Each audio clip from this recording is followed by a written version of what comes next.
जो previous lecture था उसमें ऑटोट्रॉफिक न्यूट्रिशन का एक एग्जाम्पल पढ़ लिया था। एक्चुअली प्लांट्स में कैसा मोड ऑफ न्यूट्रिशन है तो अपन बात करते हैं ऑटोट्रॉफिक। ऑटोट्रॉफिक का मतलब क्या था? जो जो अपना फूड खुद से सिंथेसाइज करे। तो यहाँ पे हमने एक प्रोसेस पढ़ा था, फोटोसिंथेसिस। और फोटोसिंथेसिस को हमने पूरा डिटेल देख लिया कि फोटोसिंथेसिस कहाँ होता है, कैसे होता है, क्या चेंजेस होते हैं, क्या बनता है ना, क्या प्रोडक्ट है, क्या बाई प्रोडक्ट है, क्या रॉ मटेरियल है, इतनी सारी बातें कर ली हैं। अब ऐसे ही आपका जो हेट्रोट्रॉफिक मोड ऑफ न्यूट्रिशन था, दूसरा हमने जो न्यूट्रिशन का टाइप्स पढ़ा था, हेट्रोट्रॉफिक न्यूट्रिशन, इसका भी हमें एक दो एग्जाम्पल पढ़ना है।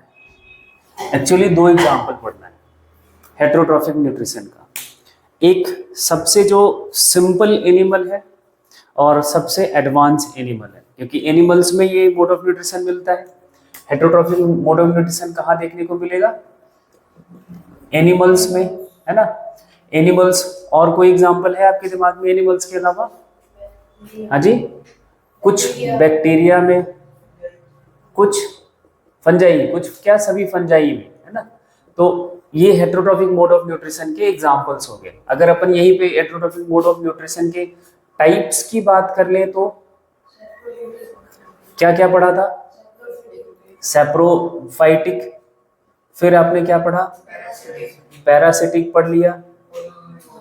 पैरासिटिक के बाद होलोजोइक। देखो, जो हम यहाँ एग्जाम्पल पढ़ेंगे, जो एनिमल्स में हम न्यूट्रिशन पढ़ेंगे, वो होलोजोइक के पढ़ेंगे। होलोजोइक मोड ऑफ न्यूट्रिशन का एग्जाम्पल अपन को पढ़ना है। और ये होलोजोइक मोड ऑफ न्यूट्रिशन का मीनिंग आई थिंक सबको पता है। क्या स्टेप्स थे होलोजोइक मोड ऑफ न्यूट्रिशन के? बोलो भाई। इंजेशन, इंजेशन के बाद propulsion, digestion,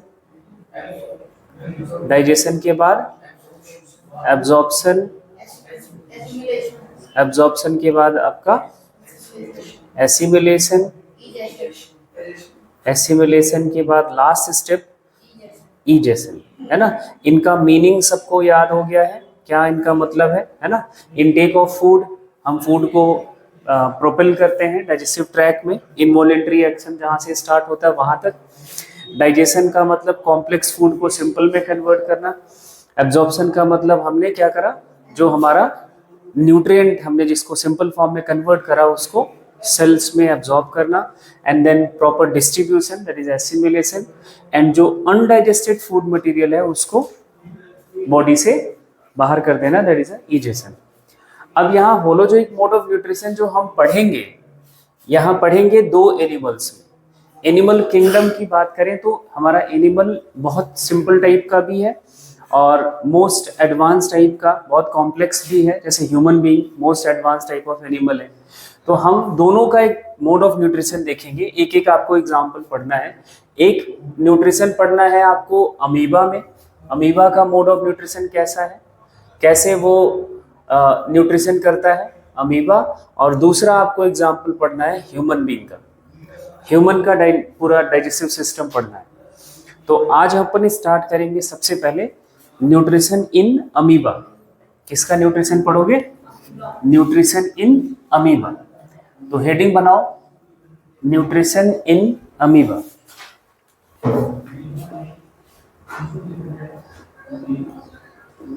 nutrition in amoeba. Amoeba जहां भी लिखोगे अंडरलाइन करके लिखोगे, क्योंकि ये क्या है, एक जीनस का नाम है। अमीबा एक बायोलॉजिकल नेम है ना, ये यूनिसेलुलर ऑर्गेनिज्म है। और जीनस जब भी लिखते हैं तो हम अंडरलाइन करके लिखते हैं, तो बिना अंडरलाइन करे हुए कभी मत लिखना। जहां भी अमीबा लिखोगे उसको अंडरलाइन करना है, ये याद रखना। ये आपका जो नॉमेनक्लेचर का रूल है उसके हिसाब से आपको ये लिखना पड़ता है, ठीक है। पहले तो अमीबा की कुछ बातें यहाँ पे नोट करो फटाफट। अमीबा आपका एक यूनिसेलुलर ऑर्गेनिज्म है।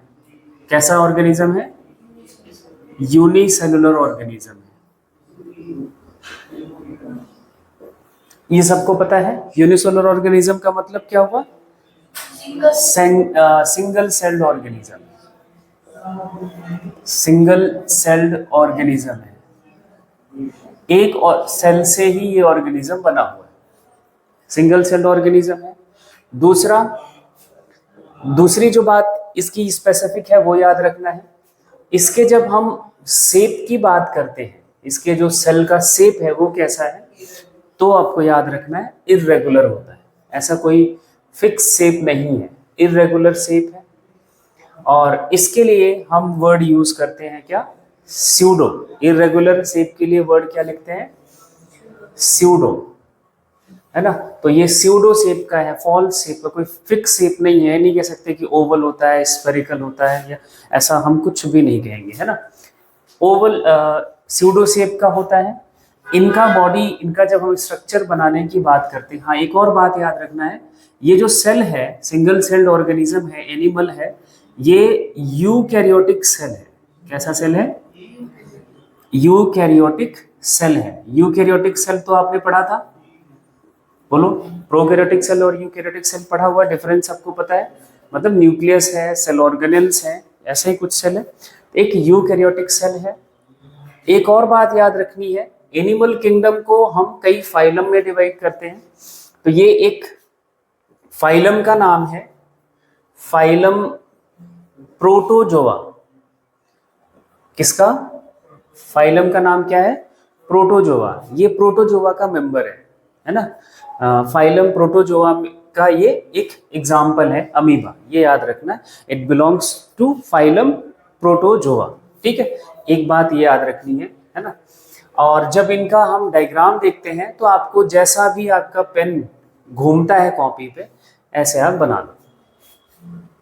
एक आपको इधर न्यूक्लियस बना लेना है, ठीक है, और कुछ आप जो इनके सेल ऑर्गेनेल्स है वो आप बना के दिखा दो, जो आपने सेल में जैसे बनाया हुआ है, राइबोसोम बना लो, है ना, वैक्यूल्स बना दो कुछ ऐसे, आप सिंपल सा इनका डायग्राम होता है। इसको क्या लिखोगे? न्यूक्लियस। ठीक, ये आपने क्या बना लिया? माइटोकॉन्ड्रिया। कुछ ऐसे सेल ऑर्गेनेल्स को आप दिखा दो। ये अपन ने वैक्यूल बना लिया। ठीक, जो इनके सेल मेम्ब्रेन का ये आउटग्रोथ है, ये जो अपन ने बनाया कुछ ऐसा इर्रेगुलर सा, ये रैंडम होता है, ऐसा नहीं कि यहाँ बन गया तो यहाँ रहेगा, ये बनता रहता है, बिगड़ता रहता है। इसको बोलते हैं स्यूडोपोडिया। स्यूडोपोडिया एक है तो स्यूडोपोडियम लिखेंगे, सिंगुलर वर्ड। ठीक है, स्यूडो का मतलब समझ आ रहा है, फॉल्स। यहाँ पे पोडियम वर्ड का मतलब है फीट। इसी स्ट्रक्चर की मदद से ये अपने लगभग जो लाइफ प्रोसेसेस हैं वो परफॉर्म करता है। जैसे मेन जो लाइफ प्रोसेसेस हैं वो है लोकोमोशन। ये एक्वेटिक एनिमल है, पानी में रहता है, तो पानी में ये इधर उधर जाता है, तो इसी स्यूडोपोडिया की मदद से जाता है। लोकोमोशन करता है, अपना इंजेक्शन इसी स्ट्रक्चर से करता है, इंजेक्शन भी इसी स्ट्रक्चर से, स्यूडोपोडिया से ही करता है। तो इसलिए इसको हम स्यूडोपोडिया नाम देते हैं, क्योंकि इसे लोकोमोशन करता है और ये स्ट्रक्चर बनता है और फिर बिगड़ जाता है, परमानेंट स्ट्रक्चर नहीं है। इसलिए इसका एक जो आपको मीनिंग याद रखना है, that is also termed as false feet. इसको हम और क्या नाम देते हैं? False feet. ठीक, अब ये तो कुछ इनके जनरल से इंट्रोडक्शन की बात हो गई, अमीबा क्या है, कैसा है ना। अब इनके न्यूट्रिशन की हम बात करें। अमीबा में न्यूट्रिशन किस टाइप का होता है और ये कैसे अपना न्यूट्रिशन कंप्लीट करता है। अमीबा में न्यूट्रिशन की बात करें तो पहला स्टेटमेंट लिखो, पहला वर्ड लिखोगे, ये हेट्रोट्रॉफिक है। कैसा है? हेट्रोट्रॉफिक है। हेट्रोट्रॉफिक में भी कौन सा टाइप का न्यूट्रिशन है? इसमें पाया जाता है holozoic mode of nutrition. Heterotrophic में भी कौन सा? Holozoic mode of nutrition. अब आपने होलोजोइक न्यूट्रिशन पढ़ा हुआ है, है ना। होलोजोइक न्यूट्रिशन के स्टेप्स बता दो फटाफट। इंजेशन है ना। फिर यहाँ पे क्योंकि ये सिंगल सेल ऑर्गेनिज्म है तो प्रोपल्सन बहुत ज्यादा यहाँ नहीं होता, है ना। यहाँ सीधा हम लिखेंगे डाइजेशन। डाइजेशन के बाद एब्जॉर्प्शन लिखेंगे, फिर लिखेंगे एसिमिलेशन,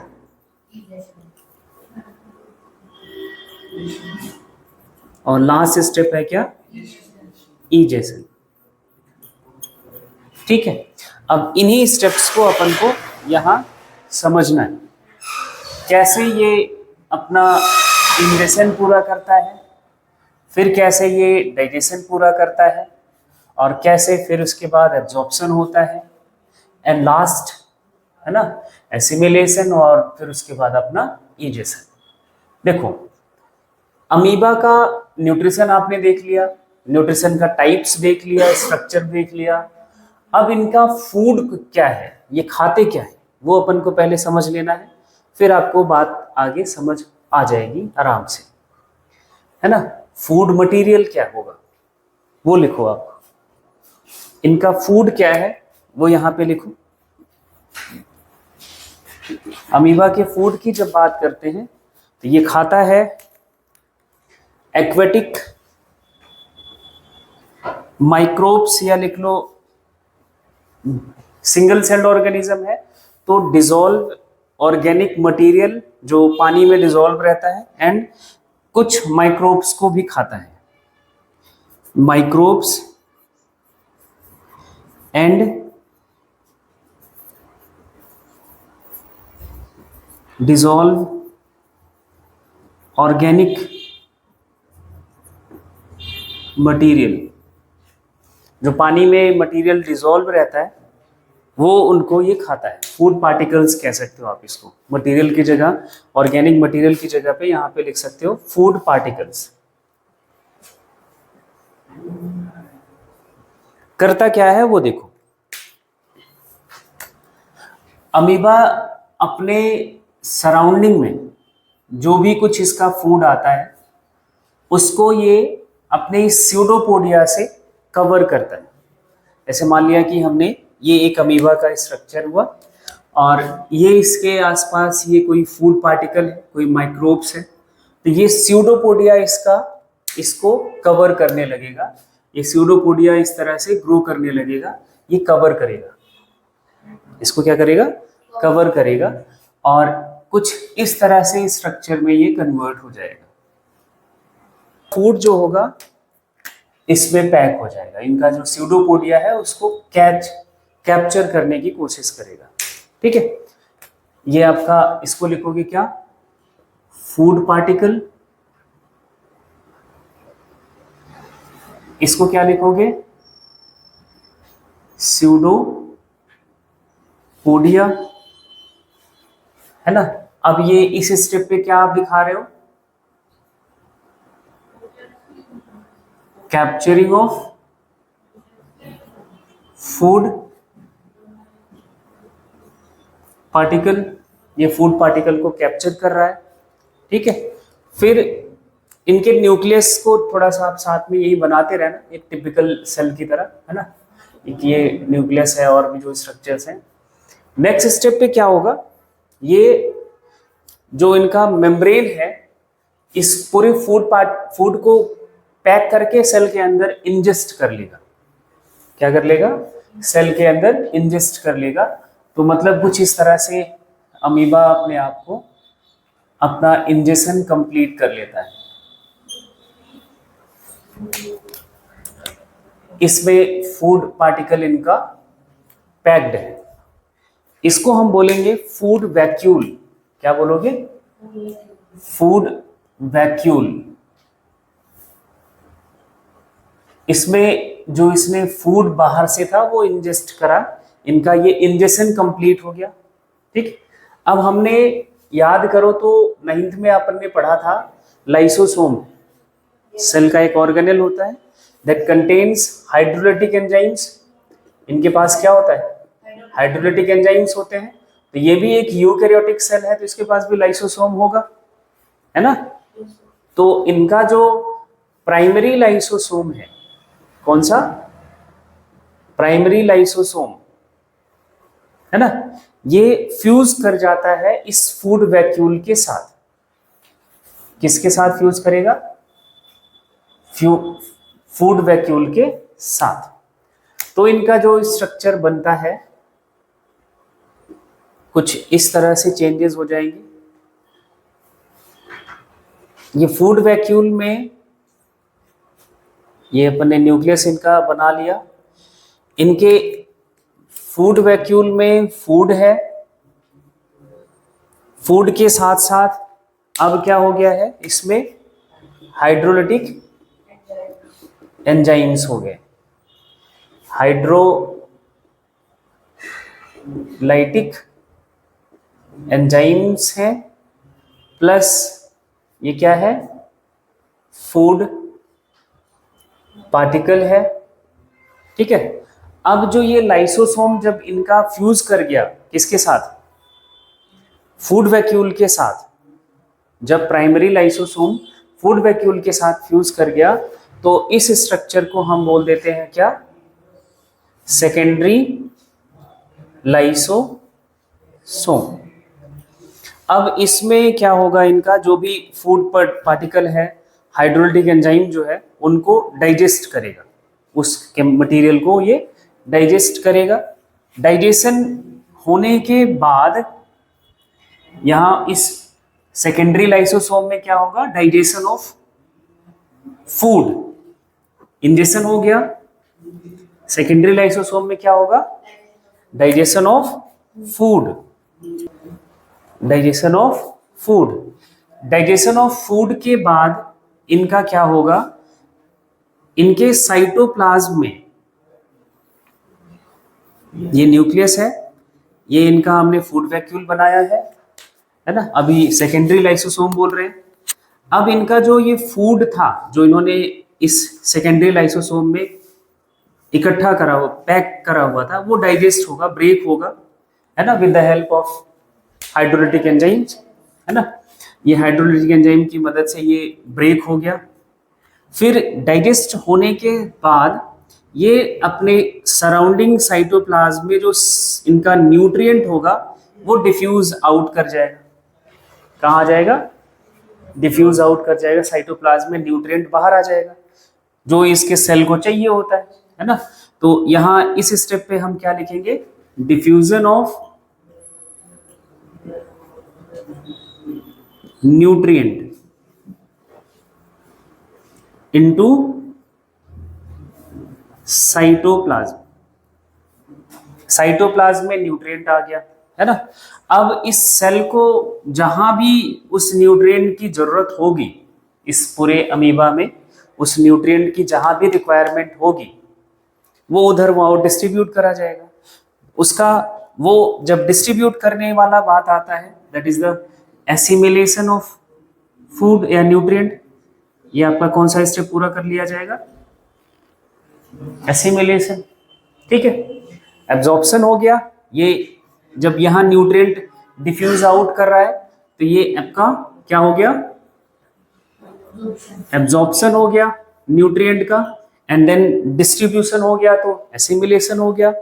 अब इसके बाद का जो स्टेप बचा वो क्या होगा कि जो अनडाइजेस्टेड फूड मटेरियल है, जो इसको ऐसा जो केमिकल कॉम्पोजिशन होगा फूड का इस सेकेंडरी लाइसोसोम का जो डाइजेस्ट नहीं हो सकता, है ना, वो इसी लाइसोसोम में पैक रहेगा और सेल मेम्ब्रेन की तरफ चला जाएगा। सेल मेम्ब्रेन के नियर बाई होगा, मूव कर जाएगा एंड ये सेल मेम्ब्रेन से फ्यूज कर जाएगा। जो इसके पास अब क्या है? Undigested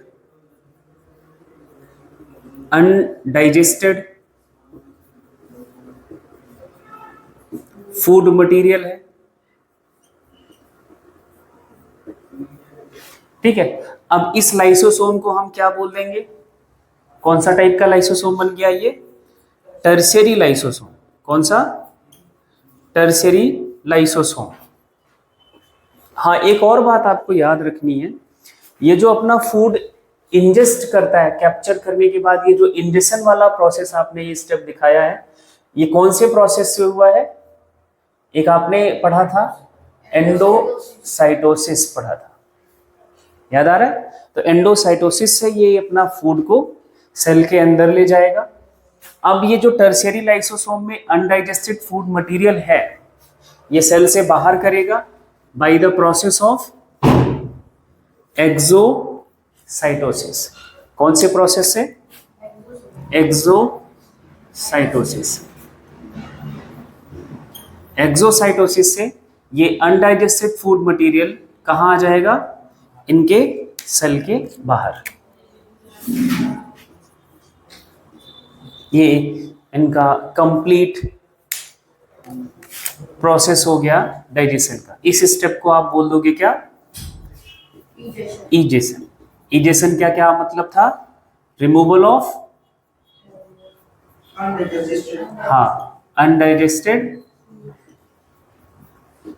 undigested food material. और अपन ने ये देख लिया है ये कैसे अनडाइजेस्टेड फूड मटेरियल को बाहर करता है। तो इनका अमीबा का ये पूरा स्टेप बाय स्टेप आपको डायग्राम एनसीईआरटी में भी 2-4 स्टेप पे वो डायग्राम पूरा करा हुआ है, वो आप देख लेना है ना। फूड पार्टिकल को कैप्चर करेगा विद द हेल्प ऑफ, क्या बोलोगे? स्यूडोपोडिया। स्यूडोपोडिया उसको पैक करेगा, है ना। कैप्चरिंग हो गया। कैप्चरिंग के बाद इनका इंजेक्शन कंप्लीट हो जाएगा, फूड वैक्यूल बन जाएगा, है ना। Food vacuole lysosome primary lysosome के साथ फ्यूज कर गया, ये बन गया सेकेंडरी लाइसोसोम। सेकेंडरी लाइसोसोम में इनका डाइजेशन हो गया। डाइजेशन होने के बाद इस फूड वैक्यूल जो अब कभी जो लाइसोसोम के साथ सेकेंडरी लाइसोसोम में कन्वर्ट हुआ, जो न्यूट्रिएंट हैं, जो एब्जॉर्ब, जो जरूरत है न्यूट्रिएंट की, वो साइटोप्लाज्म में डिफ्यूज हो जाएंगी एंड उसको सेल में डिस्ट्रीब्यूट भी कर दिया जाएगा। एंड लास्ट स्टेप पे क्या हो जाता है कि जो अनडाइजेस्टेड फूड मटेरियल बचा, टर्शियरी लाइसोसोम जिसे हम बोलेंगे, वो एक्सोसाइटोसिस से फूड, उस अनडाइजेस्टेड फूड मटेरियल को इजेशन जिसे हम बोलते हैं उसके साथ वो बाहर कर देगा। That is the complete digestion of amoeba, या जो स्टेप्स हैं डाइजेशन के या न्यूट्रिशन के अमीबा के। यहाँ नीचे डायग्राम का नाम भी लिखोगे, ये बहुत ज़रूरी है। अगर आपने सिर्फ डायग्राम बना दिया और नाम नहीं लिखा तो गलत है। यहाँ पे डायग्राम का क्या नाम लिखोगे? Nutrition in amoeba. ये अमीबा में न्यूट्रिशन है। आपने सारे स्टेप्स को देख लिया है। किसी को किसी स्टेप में अगर कोई कंफ्यूजन है तो बताओ।